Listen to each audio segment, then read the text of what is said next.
Okay, this evening I have asked Rupa to do the summary. Over to Rupa. Thank you, Achin. Good evening, everyone. For our recap today, we have to remember that we have come to the third missionary journey of Paul, and we have finished Paul's second missionary journey, which ends in Acts chapter 18, verse 22. From Acts chapter 18, verses 23 to 92 is today's summary, concentrates mainly in those verses. So Paul has returned to Antioch after his second missionary journey, and he stays in Antioch for 1 year, after which he starts his third missionary journey. So the chapters 18, 19, 20, and 21 focuses on the third missionary journey of Paul. Now, it'll be good for us to recall that the first missionary journey talks about Paul's ministry in Asia. The second missionary journey talks about Paul's ministry in Europe. And the third missionary journey talks about Paul's ministry in both Asia and Europe. So a small part of Asia, but the focus is mainly on Europe. Now, Achin mentioned that some of the unique features of Paul's third missionary journey was that the third missionary journey was the longest missionary journey geographically as well as in terms of the time that was taken. Secondly, it started from Antioch and it ended in Jerusalem, unlike the first and the second missionary journeys, which ended in Antioch. Third one is that Paul visited the places that he went to in the first and the second missionary journeys, which were in Asia and Europe. And he spent most of the time in this missionary journey strengthening the churches. In the first part of the third missionary journey, which is from 1823 to 1922. We've just spoken about where he started off. And when we go to chapter 19, we can summarize it in 8 points. Now, the 8 points there will be starting of the third missionary journey. Then Achin spoke about who was Apollos. Then from chapter 19 onwards, why was Ephesus important? The fourth point was disciples of John the Baptist. And the fifth one was the hall of Tyrannus. The sixth is the conflict with occult practices of the time. 7 was Paul's ministry plans and his desire to go to Rome. And the 8th point is the riots in Ephesus. So for today's recap, we are only focusing on points 1 to 6, starting with the third missionary journey, initial part. In Acts 18:23, Paul's time in Antioch was for 1 year, and then he traveled through from Galatia and Phrygia, which was done in his first missionary journey. The purpose of this missionary journey was mainly strengthening the disciples, and his focus was mainly the need for discipleship. So Achin also reminded us that this ministry on people becoming disciples and followers of Jesus rather than becoming good Christians or good people. So that was the main focus, and so was Paul's missionary journey as well. The second point was who was Apollos. So we have a few vital facts about Apollos. Apollos was a Jew. He came from Alexandria in Egypt, and he was a learned man. And the NASB version, Achin mentioned that he's also mentioned as he was mighty in the scripture, talking about his thoroughness of the scripture. Apollos also spoke boldly and he spoke accurately about the scriptures. He knew only about the baptism of John, and he spoke about it so eloquently and accurately. And at that point, Priscilla and Aquila, who were in Ephesus, they felt that he needed to have more knowledge of the way of God, and they trained him and they explained it to him. So one of the characteristics of Apollos that we can take from there is that Apollos was very teachable, as we see in chapter 19, verse 26. Point 3 was where Paul is in Ephesus, and we talk about the time frame that he was there. So from many instances in Acts 18, verse 19 to 21, we see that he spent just a week in Ephesus. Although people asked him to stay for much longer, he didn't. And then from Acts chapter 19, verse 10 says he spent 2 years in one place in Ephesus. And from verse 20, we see that 17 to 38, he addressed the elders in Ephesus. So from all these, we get an idea that he spent around 3 years in Ephesus. And the fourth point was the disciples of John the Baptist. Apollos had left for Corinth before Paul reached Ephesus, and there he saw the disciples of John, around 12 men, and he baptized. He asked them what baptism they had received, and they had only received John's baptism, so he baptized them.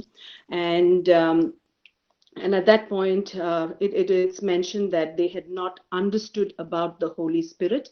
So we need to understand that it was not that they did not hear about the Holy Spirit, but they had not understood about the Holy Spirit. They were also baptized by Paul, and they received the Holy Spirit. They spoke in tongues and they prophesied. Now, the fifth point is about the school of Tyrannus. When some of the Jews were obstinate and publicly maligned the way, Paul took the disciples to the hall of Tyrannus and had discussions with them daily. And it is said that he had discussions daily in the lecture hall of Tyrannus. And the disciples mentioned here are not the disciples of Paul, but they were disciples of Jesus. And Paul's commitment to teaching his disciples was teaching every day for a period of 2 years. And at that point, we may also recall Achin's example of the American missionary who came to Pune and who established the school of Tyrannus in the homes of committed disciples, and they taught scripture to the young academics of various universities in Pune. And so that was one of the examples that Achin gave us. And as a result of all this teaching that was happening, Jews and Greeks in the province of Asia heard the word of the Lord, and lots of miracles happened at that time as a result of this awakening. And there was healing and deliverance took place, as we see in verse 12 of chapter 19. Achin emphasized a lot about the importance of discipleship.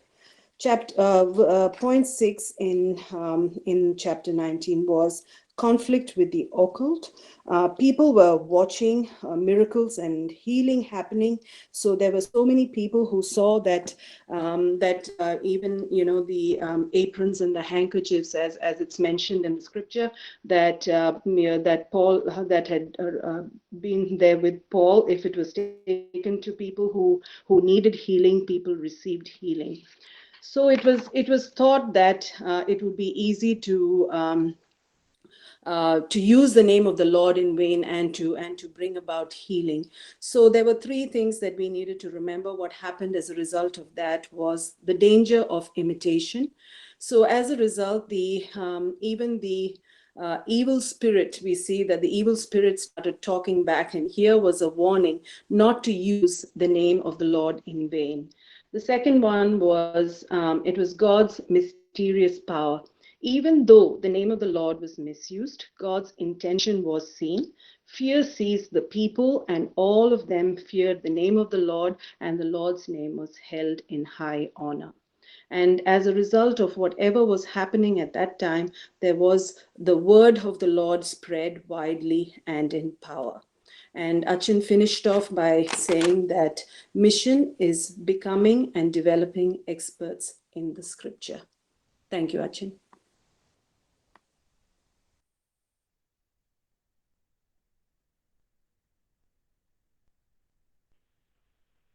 Thank you, Rupa, for bringing. Thank you.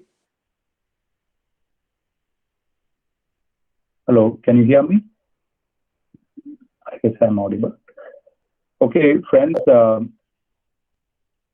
we will continue our study from Acts chapter 19.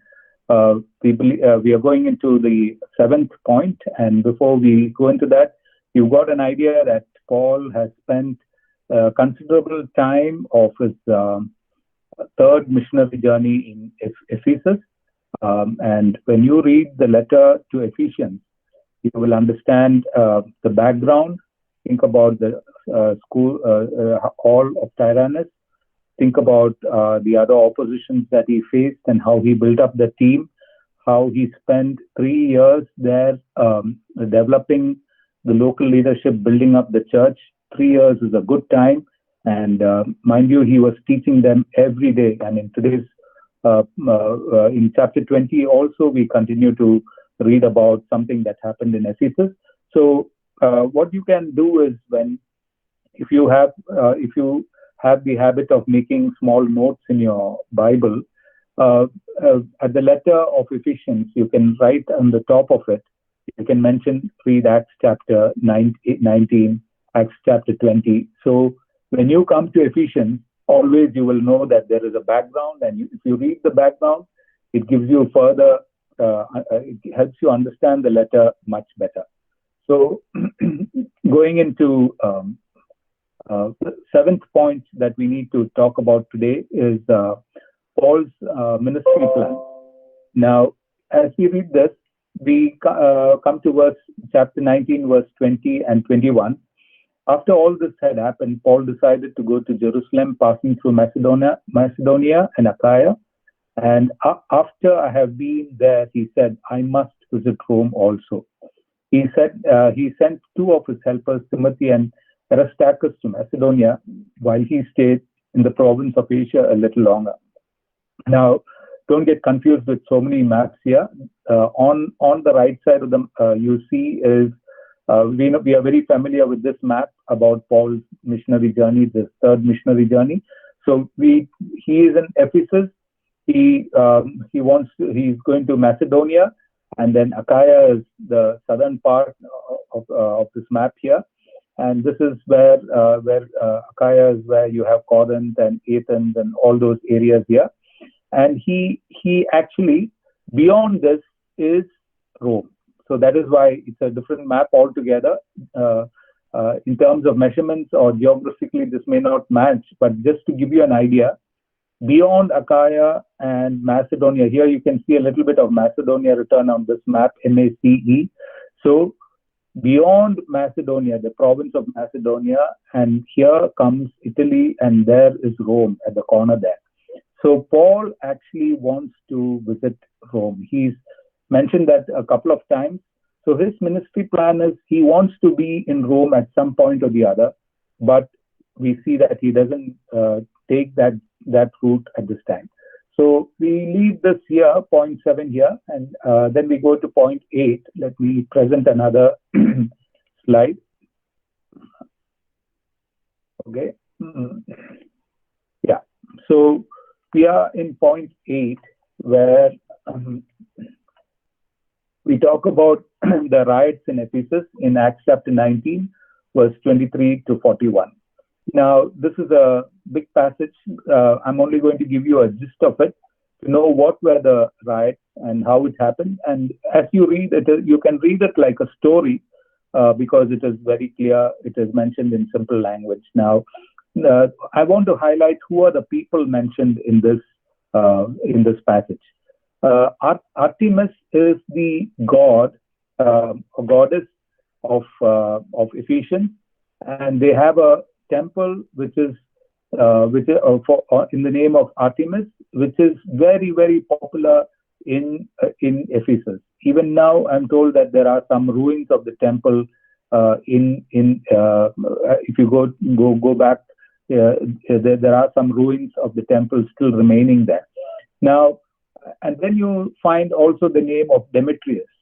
Now, Demetrius is introduced to us in verse 24 as a silversmith, and he was making, he had craftsmen, and his main business was making idols of Artemis.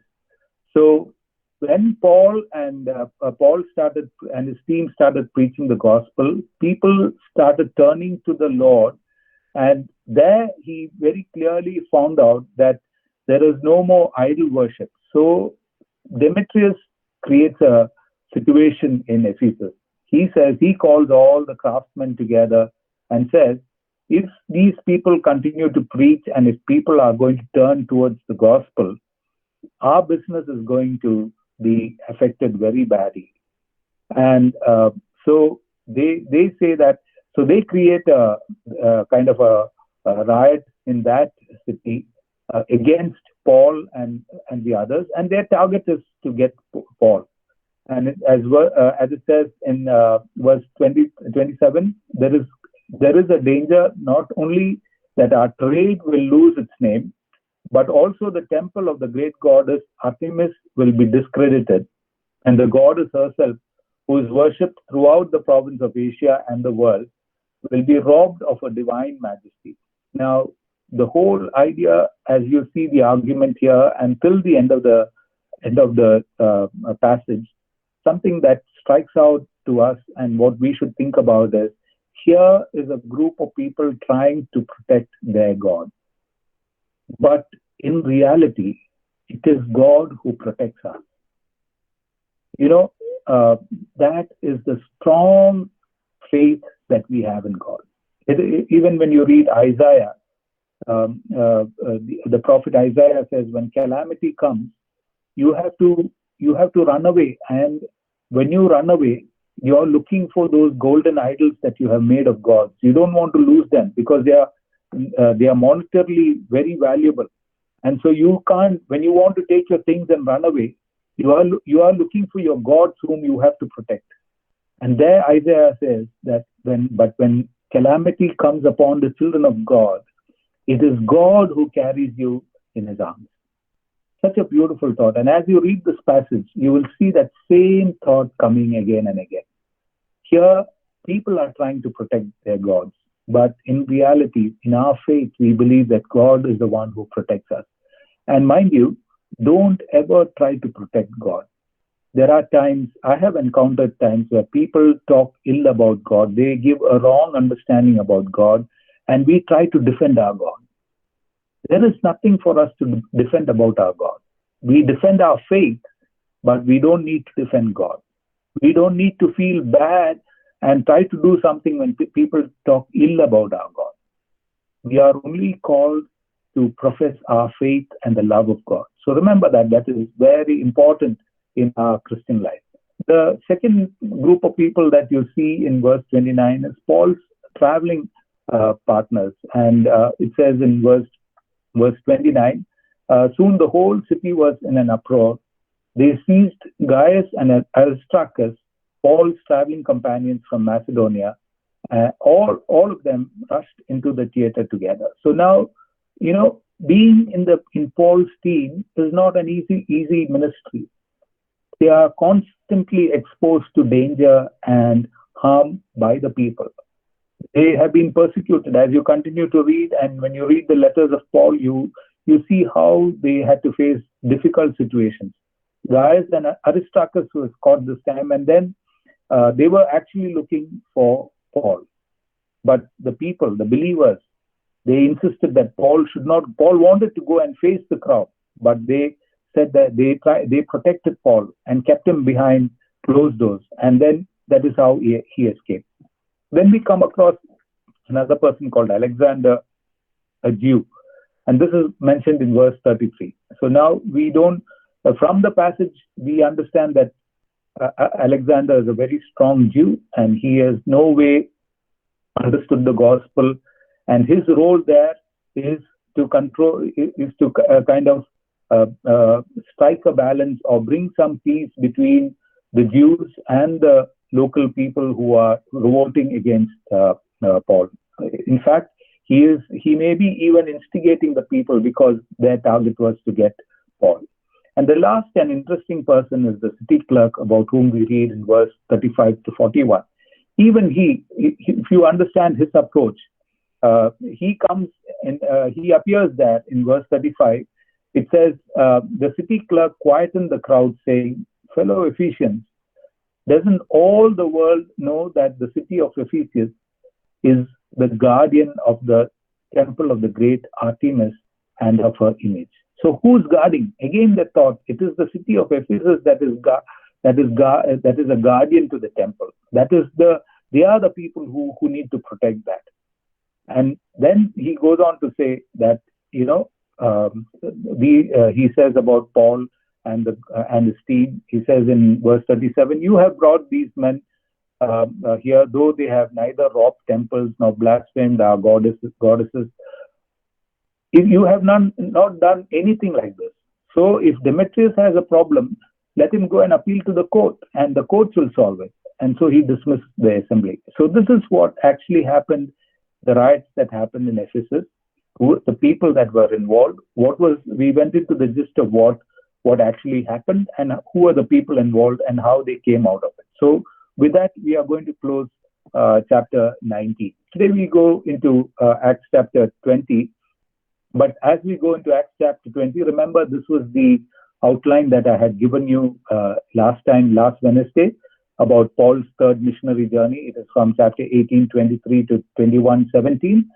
I said Acts chapter 19 is all about Paul in Asia. And I said Acts chapter 20 is all about Paul in Europe. And 21 is about his return journey. I would like to alter the second point and the third point a little. So I have changed, please take note of the new outline that I have made. There is a small difference here. Now, the first point remains as it is, Paul in Asia, Acts chapter 18:23 to 19:41. Now, Paul in Europe is only 5 verses, Acts chapter 20, verse 1 to 5. So please strike out that Acts chapter 21, 1 to 38, just strike that off and make it Acts chapter 20, verses 1 to 5. And Paul's return journey actually begins from Acts chapter 20, verse 6 and 21:17. So although he was traveling in Europe and he travels to Asia, so that is all part of his return journey. So I have put all those verses into the third point. So this is going to be our outline for Paul's third missionary journey. You can strike off the previous outline. I hope it is not confusing. If you want me to stop, somebody can say we need more clarity. Otherwise, I'll just continue. Please feel free to unmute your mics and tell me that if it is not clear. Okay. Now, I've made an outline for Acts chapter 20. Acts chapter 20 begins. We have 2 main points. That is Paul's visit to Europe, Acts chapter 20, verses 1 to 5. And the second point is Paul's return journey. Now, in Paul's return journey, we find that he comes, there is a point about his ministry in Troas, Acts chapter 26 to 12, and about Paul's ministry in Miletus, Acts chapter 20, verses 13 to 38. And we will close with that today. That is the end of Acts chapter 20.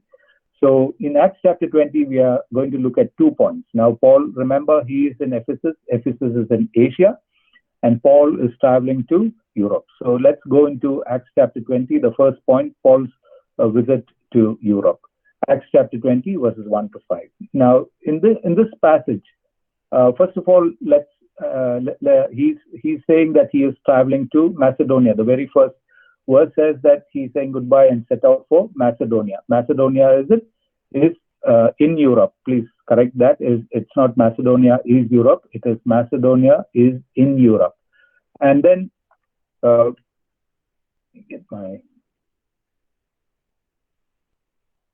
just give me a moment. Yeah.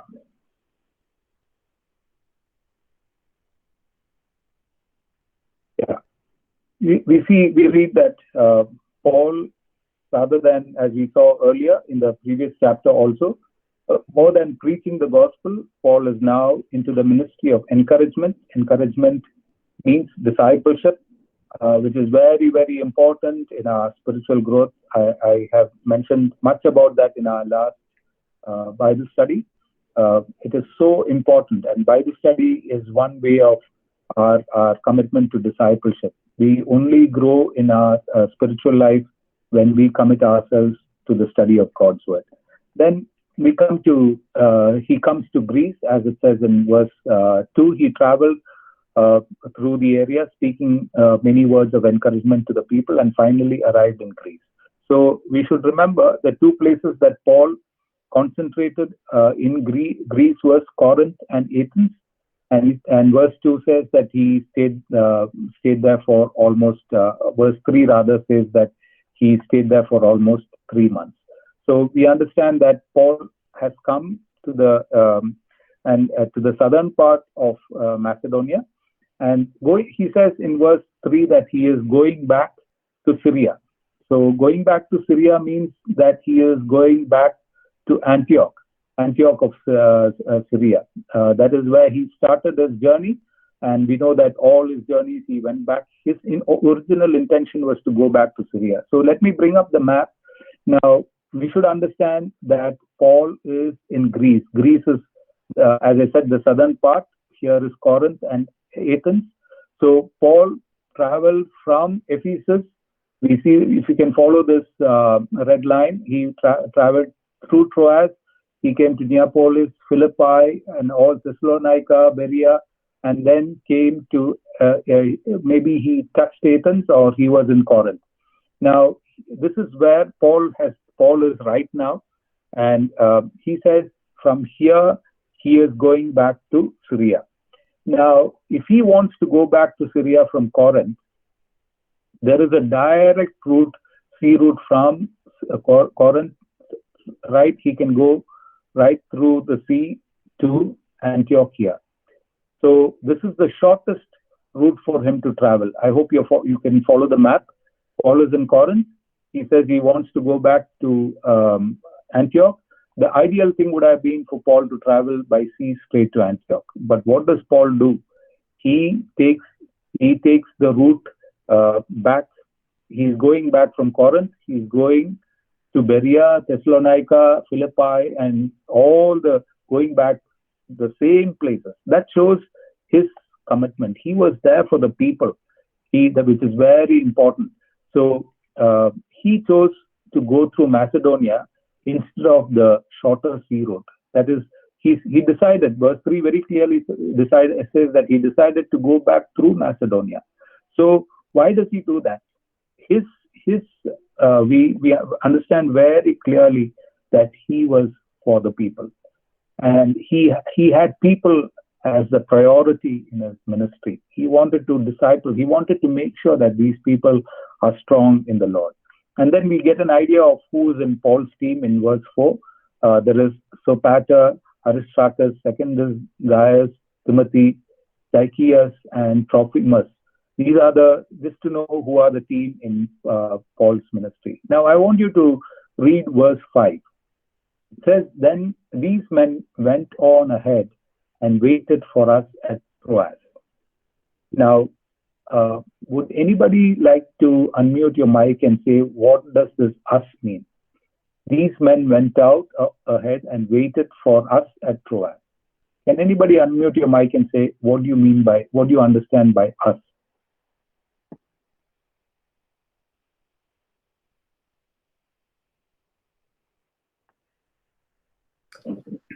Paul and the companion, including Luke. Very good. Was that Cherian, Samuel?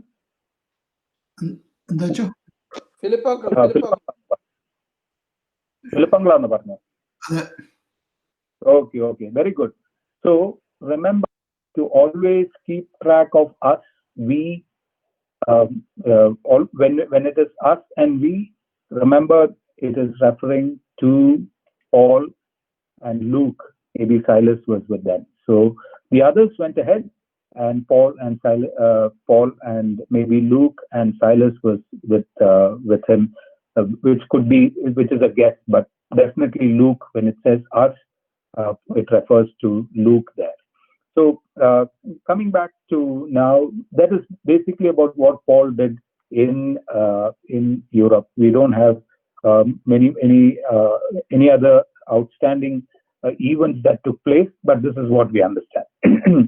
On his return journey. Now remember, Paul is on his return journey. He went to the southern tip of Macedonia, that was Corinth, which is mentioned as Greece in the Bible, in this passage. And from there, he's returning. And he could have, as I told you, returned by sea straight to Antioch, but he prefers to go back through Macedonia, the same places. He visits some of the new places. And so he comes. So we are now going to see what happened in Troas. Nothing is mentioned about his return journey, what happened in Berea or Thessalonica or Philippi. We don't have any information, only we go directly jump into Troas. And remember, when we talk about Troas, Troas is in Asia. That we need. Let me bring the map back to you. So Paul was in Corinth. This is his return journey. He goes to Berea, Thessalonica, Amphipolis, Philippi, Neapolis, and then comes to Troas. Now, there is something interesting that happens in Troas, and that is why probably it is mentioned there. Now, Troas, Asia, the first point. And then Paul stayed in Troas for 7 days. Verse 6 says that Paul was there for 7 days. And what do we read after that is the very interesting thing. It says in verse 7, if you like to read verse 7, on the first day of the week, we came together to break bread. Paul spoke to the people, and because he intended to leave the next day, kept on talking until midnight. Now, I'm interested about this word, the phrase first day of the week. Now, if you remember, Paul had previously gone into the synagogues to preach. Now, Paul has shifted from going into the synagogues to the house churches. The synagogues didn't meet on the first day of the week. The first day of the week was when the day of resurrection, when believers gathered together to worship God on the day that Jesus was resurrected. And so you see how the churches emerged, how Sunday worship began. And here we see Paul's shift from synagogue to house churches, where it says that he preached the word and he broke bread with them. Now, then we read in verses 8 to 12 of a very interesting story of Eutychus.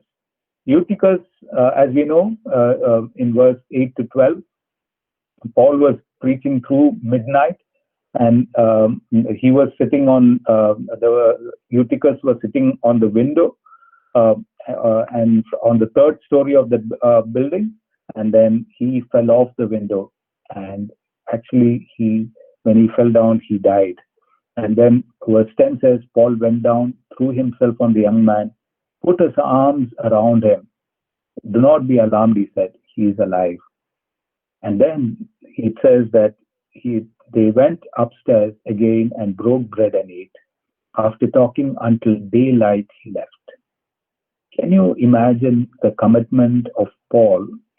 Whole night preaching and then breaking of bread. In verse 7, we read that he talked up till midnight. Then the story of Eutychus comes. And in verse 11, they say that until daylight he was talking.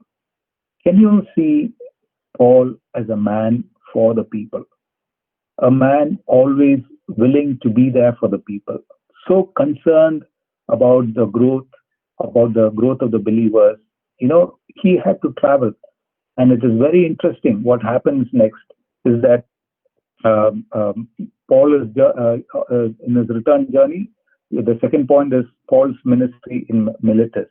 Now, in this passage, in this passage, we're going to look into his journey to Miletus first. So, in verses 13 to 16, we read about how, Paul was preaching until daylight the next day, and he had to travel. All his companions, most of them, it says, we went on ahead to the ship and sailed to Assos, where we were going to take Paul aboard. He made this arrangement because he was going there on foot. Very, very interesting. Now, first of all, I want you to know that this is a wee passage in Acts verse 13, Acts chapter 20, verse 13. And remember, passages again means very strongly that it is Luke and Paul, Luke, and others. So we includes Luke. So they were all planning to go by ship, but Paul decides to go by foot. Now, Paul went on foot. Verse 13 says, Troas to Assos is about 20 miles. A man who preached till morning, and then it would have been ideal for him to get into the ship and take some rest, and when he comes to the next point, he can preach again. But why do you think he went by foot? So that he could visit believers on the way, reach out to some more people on the way. That was the commitment of this man. And so they come to, and then they took him on board, and then they set sail further. And finally, we see that they, in end of verse 15, we read that they came to a place called Miletus. Now, this was the route that Paul traveled with them by boat. And Paul decided to, it says that Paul decided, just to give you an idea about the route, the route that they took. So from Troas, they came to Assos. Remember, all of them traveled by ship, but Paul walked the 20 miles, came by foot here, and then they get into the ship and they travel all this way and come down to a place called Miletus. Miletus is right here. So it is just below Ephesus. He comes to Miletus. So what could have happened there is that Paul, the ship stopped at Miletus, and then Paul avoided going to Ephesus because the last verse says that in verse 16 it says that Paul was in a hurry to reach Jerusalem, if possible, by the day of Pentecost.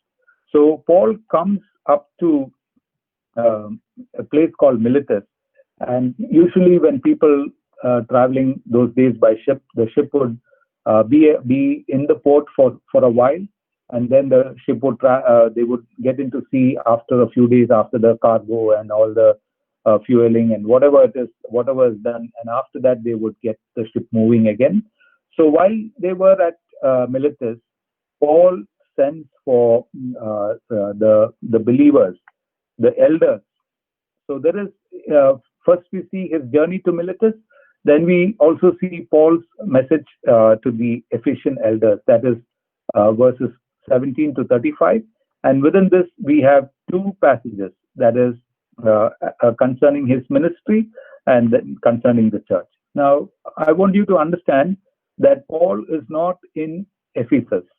Paul is in a place called Miletus, and he has called all the elders from Ephesus to come to Miletus so that he can meet with them before the ship sets sail. So they may have had a day or two, and Paul invited all the elders to come from Ephesus to Miletus, and he is addressing them. So two things that in verses 17 to 35, when we talk about the message to the Ephesian elders have come to Miletus. Paul has not gone to Ephesus, but the elders from Ephesus have come to Miletus, where Paul and the others are traveling. They are en route Miletus going to Jerusalem. So here, what are we going to read about concerning Paul's ministry? From verse 17 to 27, Paul is basically talking about what he has done. He's not boast, but he is trying to make them understand what was the purpose in spending time with them, and what was his goal in ministry. So we know that Paul asked the elders of Ephesus to come to Miletus. Verse 17, Ephesus to Miletus is about 36 miles. So these people traveled all the way and came to Miletus. And Paul preached, he says in verse 19, if you read this passage, in verse 19, it says, I serve the Lord with great humility and with tears, and in the midst of severe testings by the plots of my Jewish opponents. So Paul is saying that although there was great opposition, there were there were persecution. I really, at points that there were times that they beat me nearly to death, but I preached the gospel without fear. So this is very important to understand what was Paul's idea about his ministry. Secondly, he says in verse 20, you know that I have not hesitated to preach anything that would be helpful to you, but have taught you publicly from house to house. Paul taught the disciples by all means. Whether it says that he has taught them publicly, where people gathered, he has gone house to house, teaching people and making them disciples, helping them grow in their spiritual walk. So we see again Paul as a person for others, that he was willing to dedicate his life to disciple the people. He taught the disciples by all means. Then we go on to see that Paul proclaimed the gospel without any prejudice. You see in verse 21, it says that I have declared to both Jews and Greeks that they must turn to the Lord, turn to God in repentance and have faith in the Lord Jesus. So he didn't think about whether Jews or only Greeks. He never made any discrimination. He didn't have any prejudices. He just made sure that he was there for all people and preached the gospel to all the people that he came across. Then he says in verse 24, my goal was to testify the good news of God's grace. Sorry, there's a spelling mistake here. It's not grace, it's God's grace. I hope I can correct it. I don't know. Okay, so verse 24, it reads saying that, however, I consider my life worth nothing to me.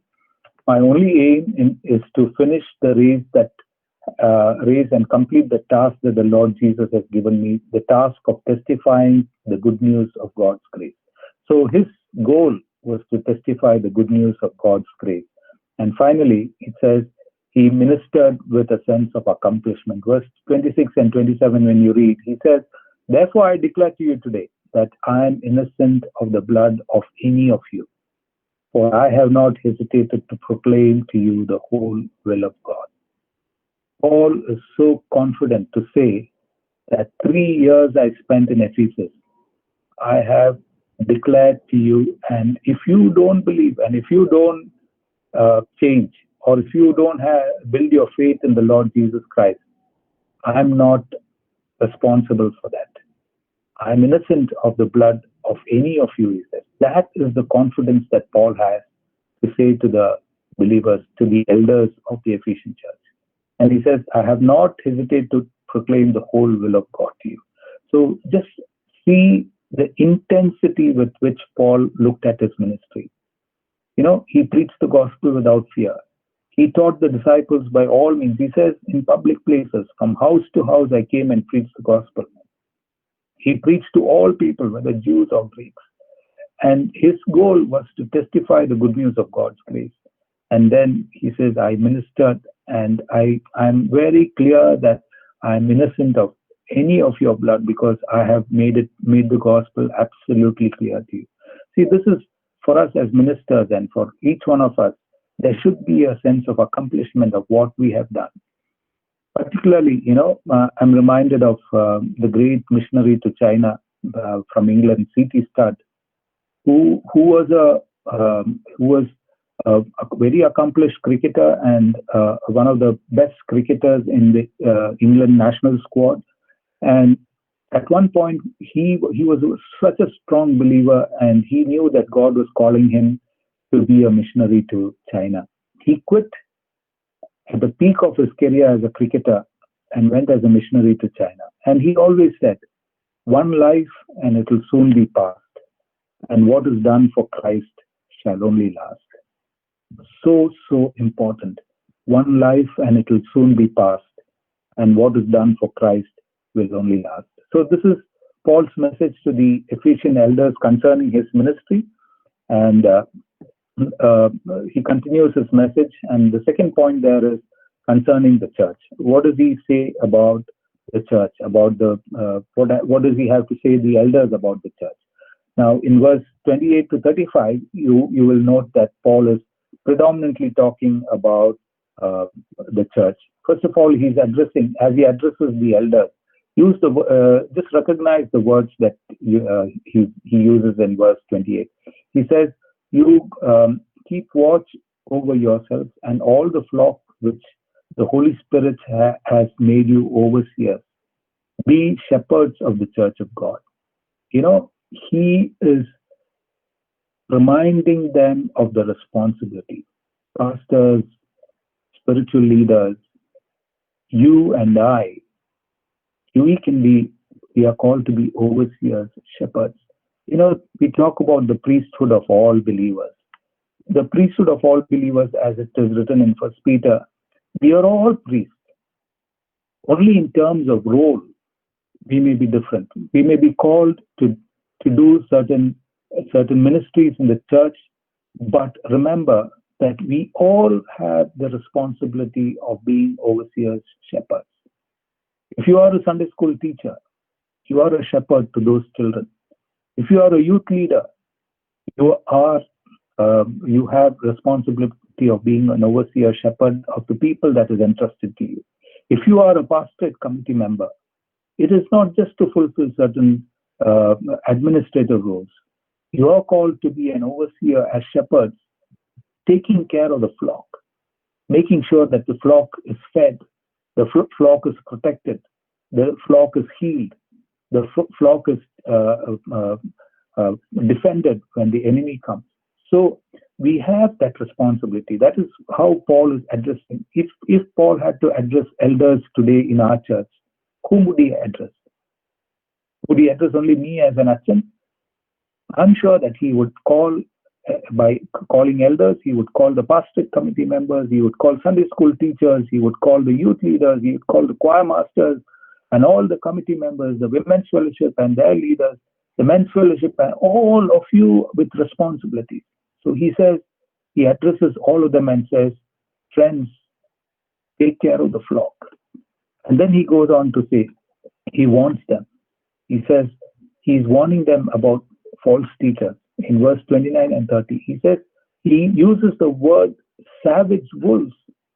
These people, the false teachers, they will come and they will teach all kinds of wrong teaching. And when you read the letter to Ephesians, you can see how Paul addresses those issues in the letter.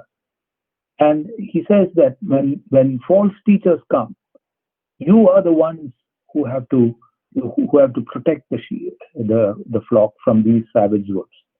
So we have a great responsibility in teaching, in protecting, in spiritually protecting the flock that is entrusted to us. So friends, let us look at this. If Paul would address the overseers and the elders today, remember that he's addressing not just priests and Achans, but he's addressing a wide group of people, of which most of you are part of. And then he says in verse 31, don't let my hard work go in vain. He says, so be on your guard. Remember that for 3 years, I never stopped warning you night and day with tears. Can you see the agony of this man? The intensity with which he is speaking to those elders, the emotions that are coming there.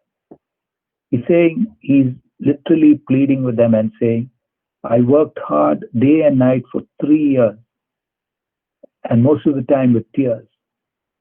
And I don't want you to neglect this work. Never let it go in vain. And then Paul also brings a very important point. He says in verse 33 and 34, I was financially independent. I didn't ask for your money. I worked with my own hands. Verse 33 says, I have not coveted anyone's silver or gold or clothing. You yourselves know that these hands of mine have supplied my own needs and the needs of my companions.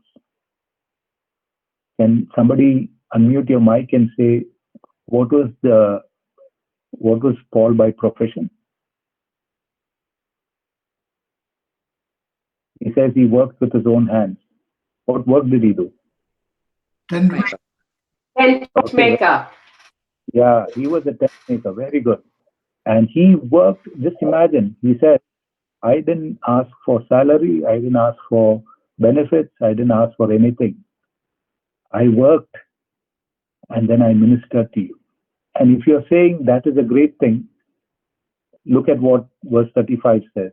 Paul is an example, Paul an example in giving. He says, in everything I did, I showed you that by this kind of work, we must help the weak, remembering the Lord Jesus himself said, it is more blessed to give than to receive. Friends, Paul an example, not just in preaching the gospel, in working hard and helping and supporting the needs of the weak and the poor. And he says, remember the words of the Lord Jesus. It is the Lord Jesus, it says, who said it is more blessed to give than to receive. And that was the motto of Paul. That was how Paul looked at his ministry. He said, I don't want to depend on the church. I don't want to depend on my diocese. I will work hard. Remember, I told you about tent makers. People go as tent makers. They do their work. I recently met a couple in one. I'm part of ministries called Sabis, which are talking about reaching the gospel to people from the subcontinental world in Sydney. And I met a young couple, Australian couple.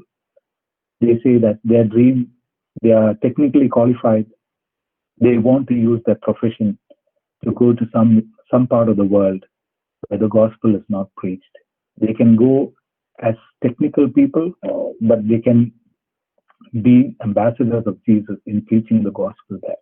I was really young couple, very young couple. That is the commitment. You know, there are a lot of people going as tent makers. That doesn't mean that they are better or we are the people who work for the church, who are supported by the church are inferior. No, there is a calling for every person. So, friends, here we see Paul. A few things about the church. He says he addresses the elders as overseers and shepherds. So, some of you who are in responsible roles in the church, remember that you are also elders in the church.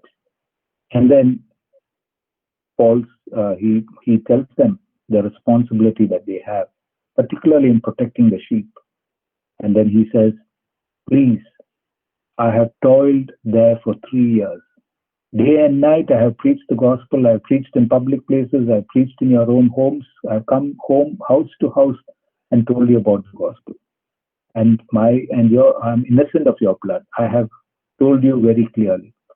Don't let my hard work go in vain. And then Paul has an example in working hard, supporting his work, not depending on people, but Paul an example even in giving. And we come to the last part. I don't know why this came up now. Okay. The third point there is travel to the Ephesian elders in verse 36 and 38. Very, very emotional passage that we come across here. It says, when Paul had finished speaking, he knelt down with all of them and prayed. They all wept as they embraced him and kissed him. What grieved them most was his statement that they would never see his face again. Then they accompanied him to the ship. That is how this chapter ends. We see in verse 32 that he committed them to the grace of God. When he was addressing them, he said, now I commit you to God and to the word of his grace, which can build you up and give you an inheritance among all who are sanctified. Paul, before even he prayed, he committed them to God, not saying that let them be successful, let them be very influential people, let them earn a lot, let them come up in life. No. Paul's one goal is that I commit you to God and to the word of his grace. That will build you up.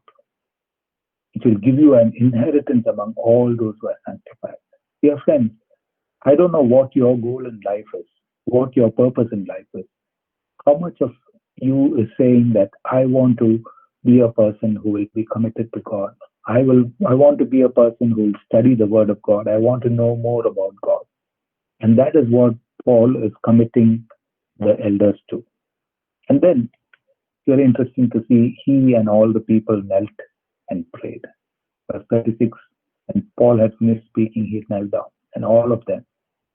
Can you imagine? Can you just go back to that moment and think of, they are all in the, maybe near the beach, Paul is talking to them, or near the port where Paul is talking to them, and